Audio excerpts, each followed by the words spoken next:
Hello, this is Noelia Rua, and in this video conference, I will talk about the main types of occupational health problems of the teaching profession in schools.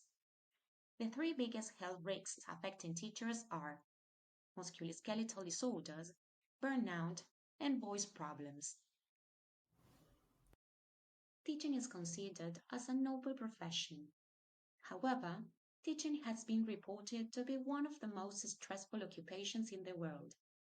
Several risk factors are associated with teaching job, and in the long run, it will induce many physical and physiological problems. In the first place, musculoskeletal disorders represent one of the most common health problems in the teaching profession. MSD include a wide range of inflammatory and degenerative conditions affecting the muscles, joints, tendons, ligaments, nerves, bones, and the blood circulation system. School teachers in general have demonstrated high rates of musculoskeletal disorders. Their work involves not only teaching students, but also preparing lessons, assessing students' work, and extracurricular activities. By body side, school teachers appear to be more prone to suffer musculoskeletal disorders of the back, neck, and upper limbs. Work-related factors such as school level, prolonged standing, sitting, and awkward posture are known to be associated with musculoskeletal disorders. Ergonomic training specific to musculoskeletal disorders, risk factors, and prevention should now be introduced into teachers' training institutions, while refresher courses related to the work tasks and workstations of teachers should also be introduced for in-service teachers. The second health risk affecting teachers is burnout. Burnout is a negative affective response occurring as a result of chronic work stress. Teachers are usually pushed at a stage of multitasking in their day-to-day life, leading to burnout. Stress can also affect the body in numerous ways. One notable issue that can have a bigger ripple effect is sleep difficulties. Sleep problems in teachers not only affect teaching performance, but also raise health risks.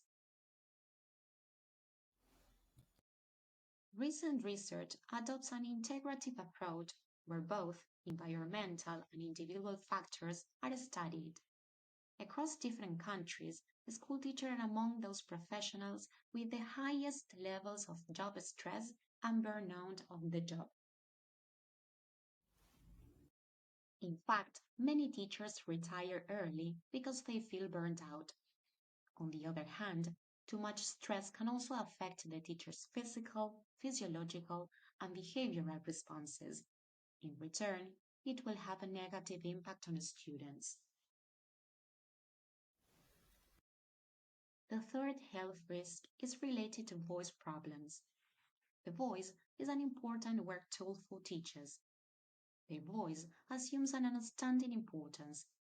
Voice quality and teachers' way of expression can influence students' receptivity to lessons. Noise, the number of students in the classroom, working schedule, dust, chalk use, classroom lighting and ventilation, years of teaching, difficult relationship with colleagues, students, and authorities, among other factors, tend to impose an intense vocal load. What is vocal load? The vocal load is a combination of vocal load and time with additional factors such as size of groups, background noise, unsuitable environmental acoustics, and bad air quality. All of these factors may end up affecting the frequency, type, and loudness of phonation. The most common symptoms to identify a prominent voice disorder include effort when speaking, persistent coughing, sensation of tightness, voice breaks, breathlessness when speaking, aphonia, and burning in the throat. Awareness about teaching-related health risks is important because knowing about these issues could prompt more checkups and health screenings that can catch problems earlier. In any case, what should a school be doing to support teachers' mental health? First, the school should regularly monitor and assess teachers' mood and anxiety. If a teacher is struggling with their mental health, it is essential that school should offer to work with them to get the right help and support in place.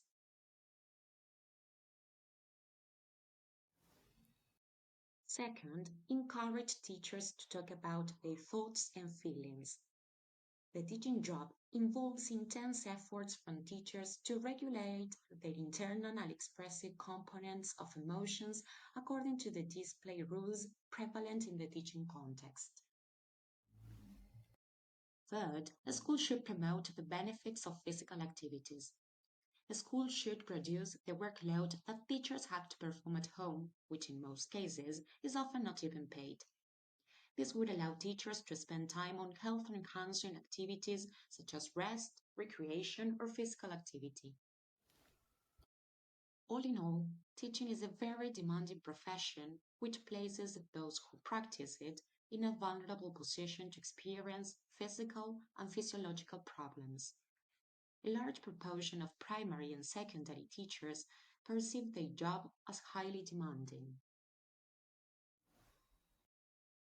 Unfortunately, the system does not protect teachers, so you and I, as teachers, should work together to encourage social support.